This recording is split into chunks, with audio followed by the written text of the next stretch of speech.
Hey guys, what do you think? Is it possible to make a tabletop out of concrete that's only 8 millimeters thick? That's the question of the day. This is going to be quite a challenge again. I'm really curious to see if this will work. Today I'm also going to test a new mortar mix again, an old mix. And the tabletop will also be a bit different than usual. Not only will it be extremely delicate, but also rounded on the sides. So as you can see, there are quite a few skills you can pick up today. Let's start with building the formwork. The tabletop I'm building today is supposed to be 160 centimeters long, 80 centimeters wide, and as I said, only 8 millimeters thick. For that, as always, I built the formwork out of coated chipboard. And this time, the height of the side pieces is very low. With a material thickness of 6 millimeters, it's only 2.4 centimeters in total, and this is honestly the most delicate tabletop I've ever built. On my Instagram account, where I always share a few sneak peeks of my current projects in advance, I already received some messages from people when I introduced this project saying, forget it, 8 millimeters, that'll never work, total waste of time, it's not going to happen. Well, it's entirely possible that the project won't work out, but that wouldn't be a big deal either. I'd just gain another experience, and I definitely want to give it a try here. I want to try out the new materials, and I want to find out if it's possible. There are so many situations in life where people say, that won't work, and then someone comes along and just does it.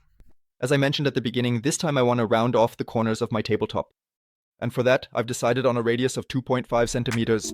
We'll mark that out with the square, and then we can just cut it off with the jigsaw. Of course, you can never get the curve perfectly smooth with a jigsaw, so we'll need to do some finishing work. For that, I've already made a template, this one right here. It has the same curve as our tabletop. I made it out of thin MDF wood. It's inexpensive and easy to shape on the disc sander.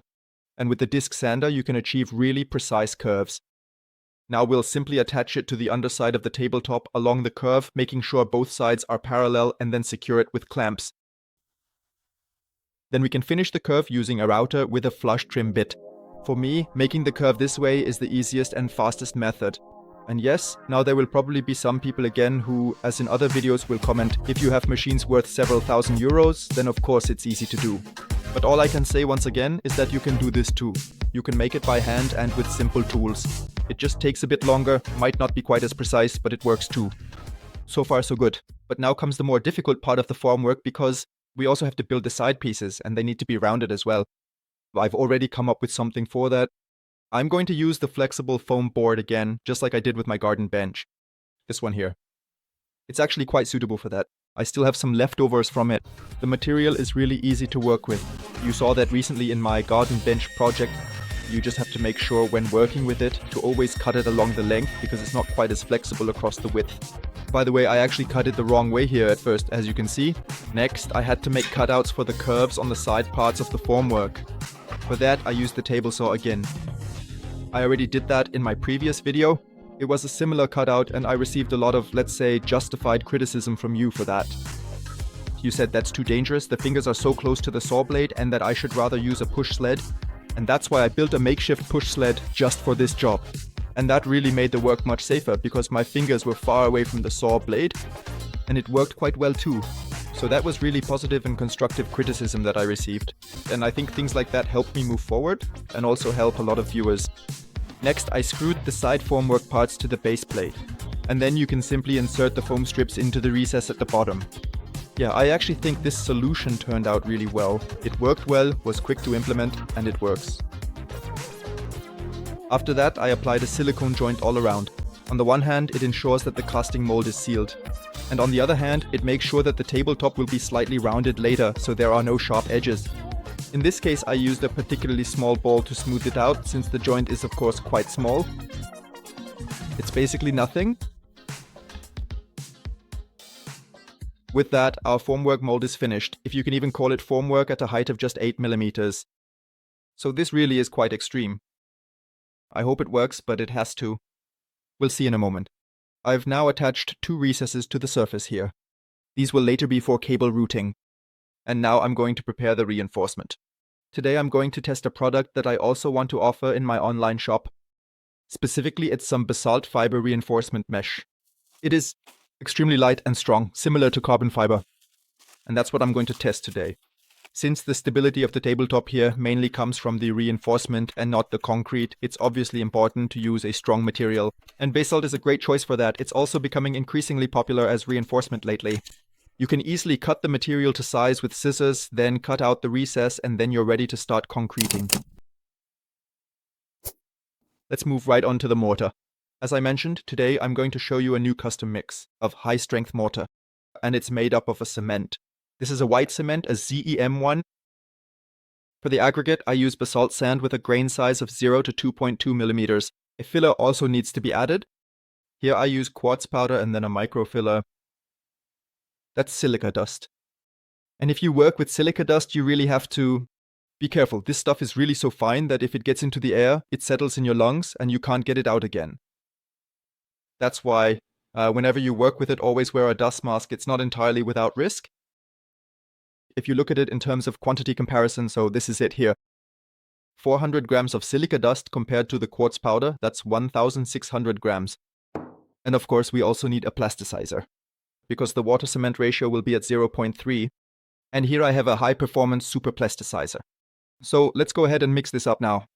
When mixing my high-strength mortar, I first prepared part of the mixing water. I also added a bit of black liquid pigment to it because I want my tabletop to have a slightly anthracite-colored tone later.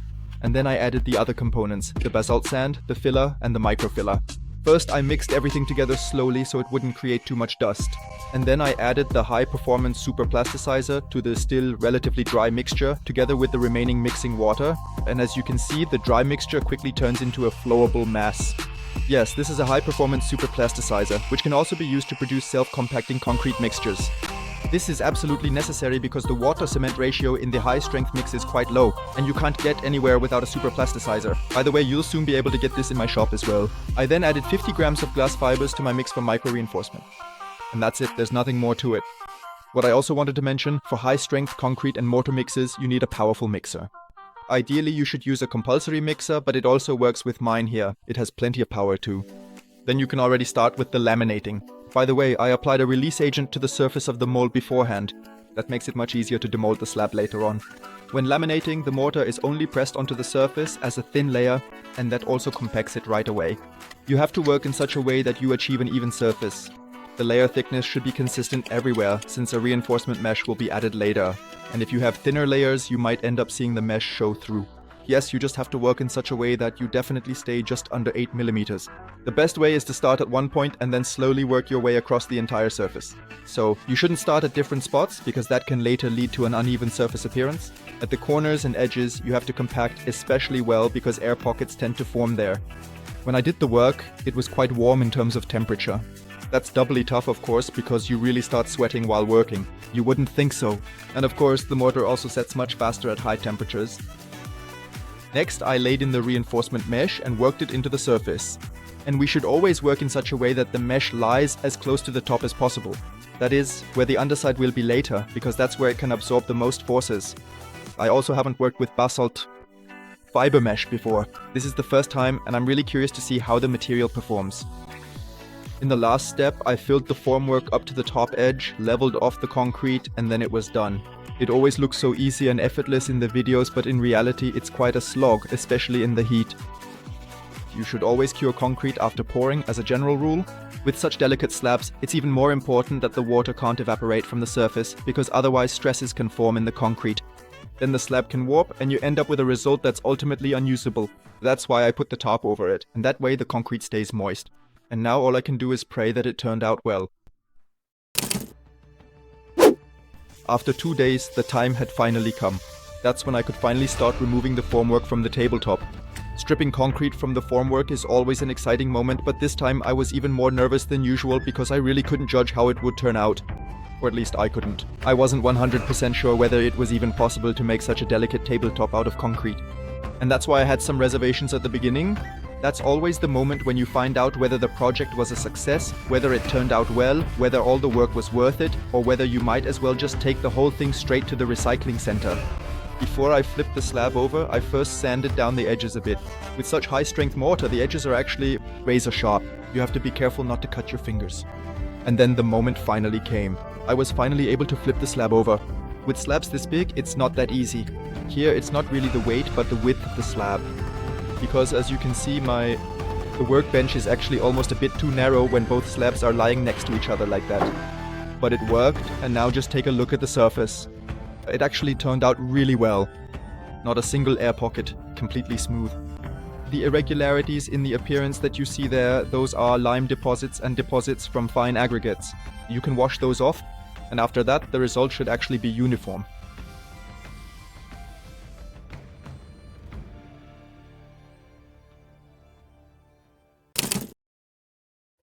So guys, I waited a few more days first. At first I kept the slab moist, so that not too much tension would build up during curing and the slab wouldn't warp. Just now I applied a sealant so that the slab is protected from dirt and moisture. And for that I used an impregnating agent. This way the appearance doesn't change and the protection is ensured. And now we can take a look at the finished look because it actually turned out really well. So I think you can really be satisfied with this appearance. Not a single air bubble. And the color is even as well. And at the spout, just as I had planned. Yeah, I'd say it's a complete success all around. In the meantime, a small problem has come up that I hadn't really considered before. You see, it's going to be a height adjustable table, and of course that means there's quite a bit of electronics involved. For example, the control unit for the motors, and then here the control panel where you can set the height. Yeah, and I somehow need to attach that to the tabletop.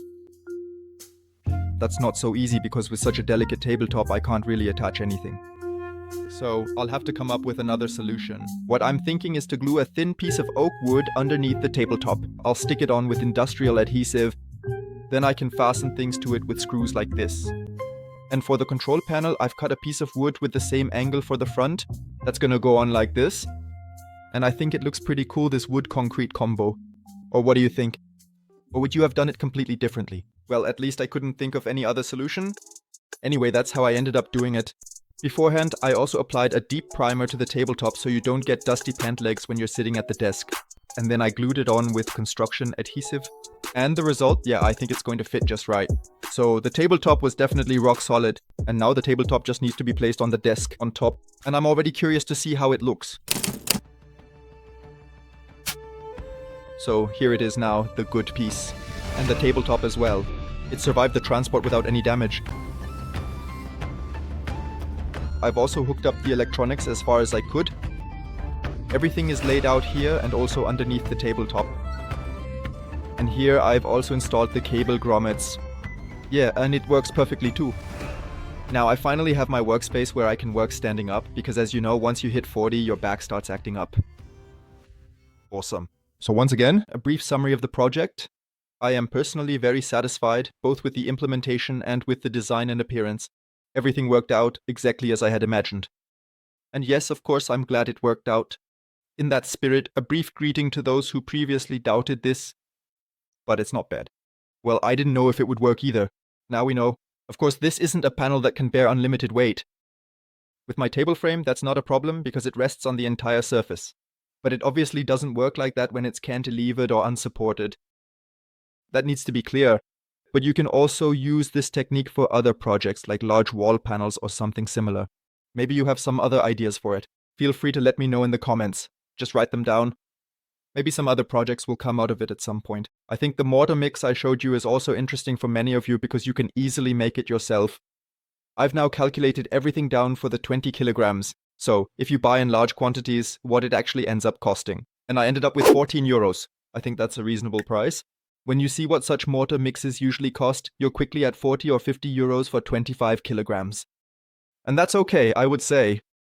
By the way, as I already mentioned, you can find the mix on my homepage. So that's it for today. I hope you enjoyed the video. If you did, give it a thumbs up and leave a comment. And then we'll continue soon with new projects. I'm already looking forward to it. Until then, take care. Ciao.